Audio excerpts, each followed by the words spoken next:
மத்திய சென்னை தொகுதி பாஜக வேட்பாளர் வினோஜ் பி செல்வத்துடன் கோபாலபுரத்தில் வாக்குச் சேகரிப்பில் ஈடுபட்ட நடிகை குஷ்பு முன்னாள் முதலமைச்சர் கருணாநிதியின் வீட்டின் வழியாக சென்றபோது அங்கிருந்தவர்களை பார்த்து வணக்கம் கூறி கையசைத்தபடி சென்றார். தமிழகத்திற்கு 10 ஆண்டுகளில் மத்திய அரசு 11 லட்சம் கோடி மதிப்பில் பல்வேறு திட்டங்களை செயல்படுத்தியுள்ளது. ஆனால் இந்தியாவிலேயே அதிக கடன் உள்ள மாநிலமாக தமிழகம் உள்ளதாக குஷ்பு தெரிவித்தார். கடந்த 10 வருடங்களாக நீங்க பாத்தீங்கன்னா சென்ட்ரல்ல இருந்து தமிழகத்துக்கு மட்டும் கிட்டத்தட்ட 11 லட்சம் கோடி மதிப்புள்ள ஸ்கீம்ஸ் அண்ட் ஃபண்ட்ஸ் எல்லாம் கொடுக்கப்பட்டிருக்கு.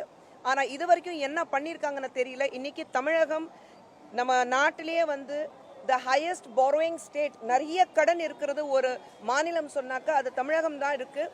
மகளிருக்கு 1000 ரூபாய் கொடுத்துவிட்டு மற்றொரு புறம் பல்வேறு வரிகளையும் டாஸ்மாக் மதுபானங்களின் விலையை உயர்த்தி அந்த தொகையை ஆண்களிடம் இருந்து திமுக அரசு பெற்று வருவதாக ஜி.கே. வாசன் கூறினார். வடசென்னை தொகுதி பாஜக வேட்பாளர் பால் கனகராஜை ஆதரித்து பெரம்பூரில் பிரச்சாரம் மேற்கொண்ட தமிழ் மாநில காங்கிரஸ் கட்சி தலைவர் ஜி.கே. வாசன் இதனை தெரிவித்தார். மகளிருக்கு 1000 ரூபாய் தருவதிலும் பாகுபாடு, கோட்பாடு, பாரபட்சம், மொத்தம் கட்சி உறுப்பினருக்கே பெரும்பாலும் அந்த 1000 ரூபாய் போகின்றது என்பதுதான் உண்மை நிலை.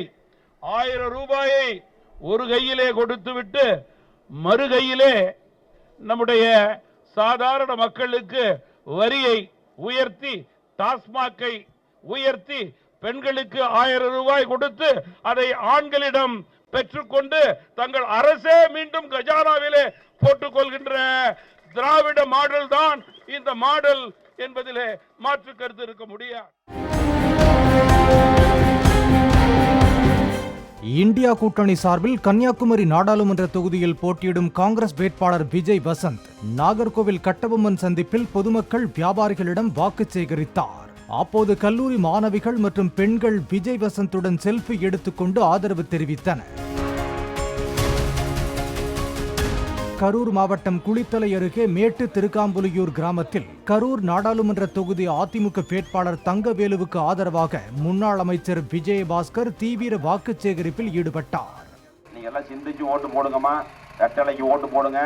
தங்கமானவர் தங்கவேல் அண்ணன் பாத்துக்க சிரிச்சுக்கிட்டே இருக்காரா? சிரிக்கிறாரா இல்லையா? கிருஷ்ணகிரி நாடாளுமன்ற தொகுதி பாஜக வேட்பாளர்கள் நரசிம்மன் ஊத்தங்கரையில் நடைபெற்ற வேட்பாளர் அறிமுக கூட்டத்தில் பங்கேற்று அதிக வாக்குகளை வாங்கித் தரும் கட்சி நிர்வாகிகளுக்கு பரிசுகள் வழங்குவதாக அறிவித்தார்.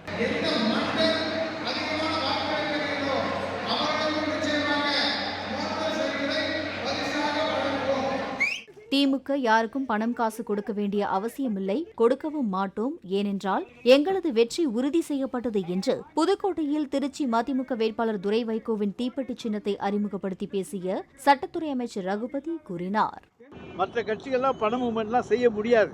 நாங்கள் யாருக்கு போய் பணம் காசெல்லாம் கொடுக்க முடியாது. நாங்கள் கொடுக்கவும் மாட்டோம், கொடுக்க வேண்டிய அவசியம் கிடையாது. ஏன்னா எங்கள் வெற்றி உறுதி.